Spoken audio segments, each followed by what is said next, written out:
I'm John Cannell of Ballachanane. John Cannell, going back for very many generations. Continuous line, but as we work out, is in the 1400s. We're a bit lost when it gets back, you know, the ink is getting a bit faded on the paper.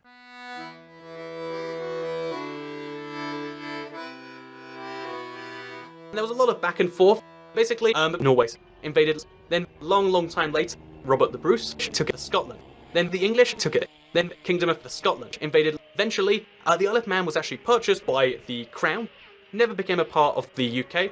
The Crown is the thing with the powers, and the monarch just happens to hold the crown.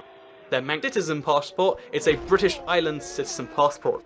The Isle of Man, the Manx pound, kept on par with the British pound.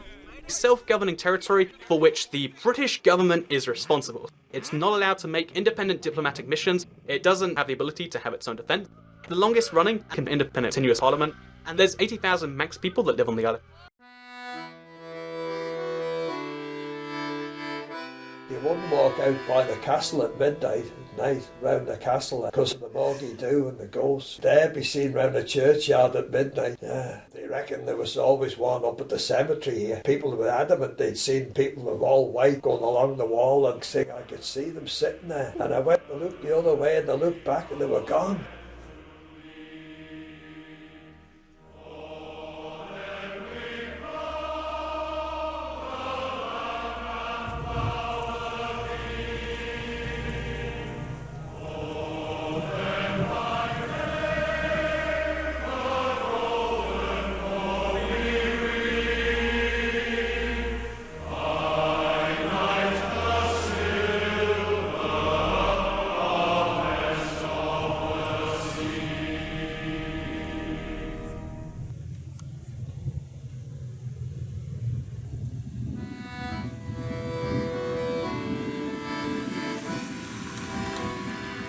Length of string, because when you went down on the quay when they were landing herring, there was just herring all over the place, and you would take your string out and run it through the gill of the herring, half a dozen herring to bring home, like potatoes every day, fish. And then everybody on a Saturday in the winter would be on salt herring. When April would come, you'd hear them saying, I think there's a bit of rust getting in the herring. Well, that was like saying it's Christmas next week. You were getting rid of salt herring. Yeah. It used to be great bringing all these cattle up through the street, and everybody shut their front doors on a Monday. There was slaughterhouses on the side. The blood all used to run down the gutter there. There was fish yards all over. I'm smoking Kipper. There was moors right down the bottom of St Peter's Lane there. The smokehouse there. The big building, that was the smokehouse. You see all the Kippers hanging there getting smoked. Smoke was all over the town all through the summer. Yeah.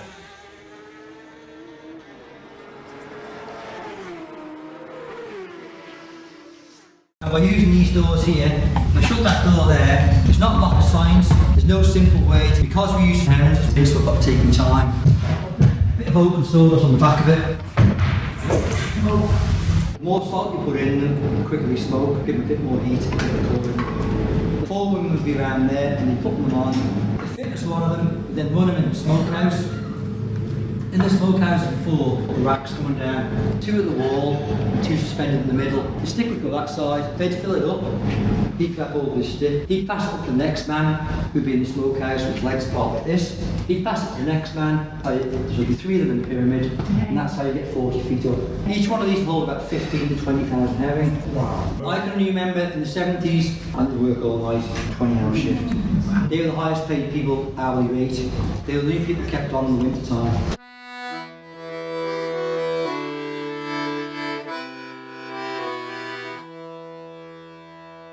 These fishermen, they were in week with bad weather, and Friday was a lovely day. They wouldn't start the week on a Friday. That was bad luck. The fish girls would have nothing to do then till Tuesday morning, so they'd have the big dance Monday night. Not the bathing facilities and showers and baths. See, they'd have all this scent heat in the summer months, with them all packed in there and the bang going, like being in a Kipper house. Well, my job in our shop, they'd come in there on the way home and reeking of fish. There was no aerosols then, and we used to have a glass jar with a rubber tube and a bulb at the, and they used to have this eau de cologne in it, and that was my job when they went out to go down with this, spray the shop.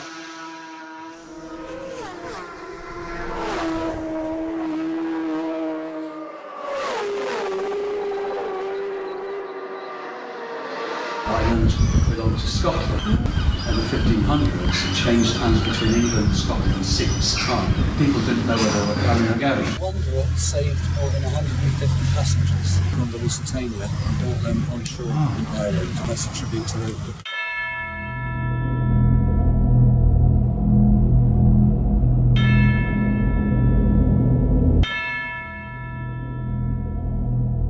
There were 23,000 people here interned and 3,000 guards. So it's like a small town in what had been fields and then by 1919 was returned to fields once again. The infrastructure was taken apart at the very end when the war ended and the camp was completely removed. It was like building a small town in just about 12 months. They put in a sewage system and water system, and they built shower blocks and kitchens.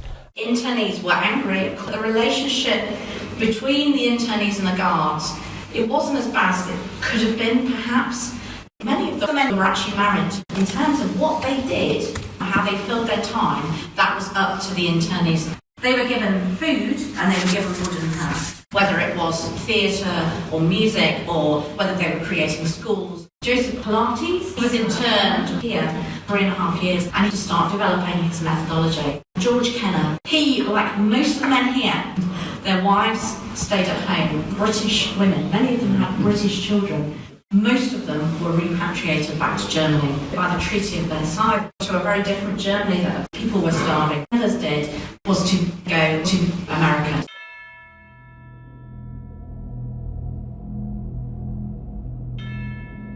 When World War II come about, they got a fortnight's notice to get out of all the boarding houses. You had to leave all your furniture and then all the Douglas, Port Erin.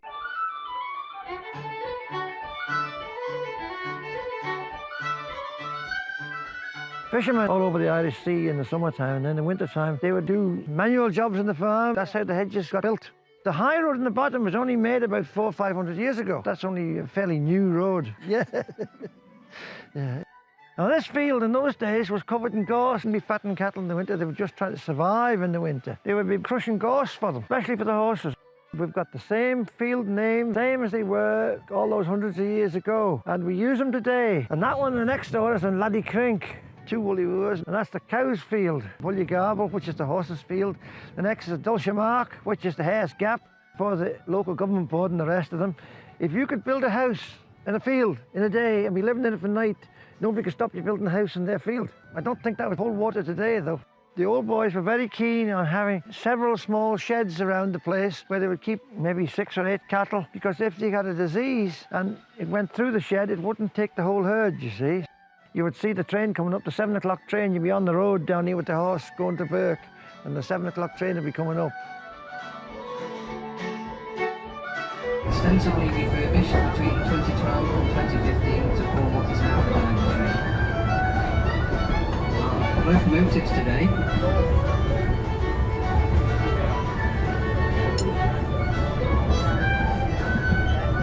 The locomotive pulling our train is called Caledonia.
Manx model of wealth solution, creating opportunities to escape tax legally or illegally in their home jurisdiction. For the past 40 years, the island, because of this, has prospered.